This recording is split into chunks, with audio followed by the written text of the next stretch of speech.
Hello guys, ഇന്നൊരു new year special what ഈറ്റിൻ്റെ day at Lulu hyper മാർക്കറ്റാണേ. ഇതാ കാണുന്ന ഇത്രയും ഫുഡാണ് നമ്മൾ ലുലു ഹൈപ്പർ മാർക്കറ്റിൽ നിന്ന് വാങ്ങിച്ചത്. ആദ്യം നമ്മൾ ട്രൈ ചെയ്യാൻ നോക്കിയത് ഒരു ഗീ റൈസും ഡ്രാഗൺ ചിക്കനും ആയിരുന്നു. അത് സൂപ്പറായിരുന്നു. അത് കഴിഞ്ഞ് നമ്മൾ ട്രൈ ചെയ്തത് ഒരു ജ്യൂസാണ്, ഒരു ബ്ലാക്ക് കറൻറ്റിൻ്റെ ഒരു ബ്ലൂബെറി ജ്യൂസായിരുന്നു. അതും അടിപൊളിയായിരുന്നു കേട്ടോ.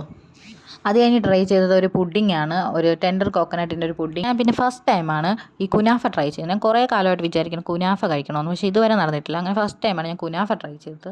അതും കൊള്ളായിരുന്നു. അത് കഴിഞ്ഞ് നമ്മൾ ട്രഫിളിൻ്റെ ഒരു ഫ്രൂട്ട് സലാഡ് തിന്നായിരുന്നു. അതും കൊള്ളാം, കുഴപ്പമില്ല. അത് കഴിഞ്ഞ് നമ്മളൊരു ചോക്ലേറ്റ് ഡിപ്പ് കഴിച്ചായിരുന്നു. പിന്നെ ഞാൻ കാത്തിരുന്ന് കഴിച്ചത് ഈ ഒരു ചിക്കൻ സാലഡായിരുന്നു. സൂപ്പറായിരുന്നു കേട്ടോ. പ്രതീക്ഷിച്ചതിന് കാട്ടി അടിപൊളിയായിരുന്നു. അത് കഴിഞ്ഞ് നമ്മൾ 2 ബർഫീസ് കഴിച്ചായിരുന്നു.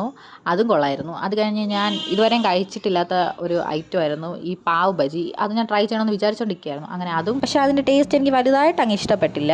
അത് കഴിഞ്ഞ് നമ്മളൊരു നൂഡിൽസ് കഴിച്ചായിരുന്നു. അത് കഴിച്ച് നമ്മൾ 2 ഐസ്ക്രീം ഓർഡർ ചെയ്തു. ഒന്നൊരു വാനിലയുടെ നോർമൽ ഐസ്ക്രീമും പിന്നെ ഒരു സൺഡേ ആണ്, ഒരു സ്ട്രോബെറി സൺഡേ വാങ്ങിച്ചു. എനിക്ക് സ്ട്രോബെറി സൺഡേ ആണ് കുറച്ചും കൂടി ഇഷ്ടപ്പെട്ടത്. അങ്ങനെ ലാസ്റ്റ് അതും കൂടെ കഴിച്ചിട്ട് നമ്മൾ ഇറങ്ങുകയാണ്. പിന്നെ അടുത്തൊരു വീഡിയോ ആയിട്ട് വരാം. അതുവരെ ഓക്കെ, ബൈ.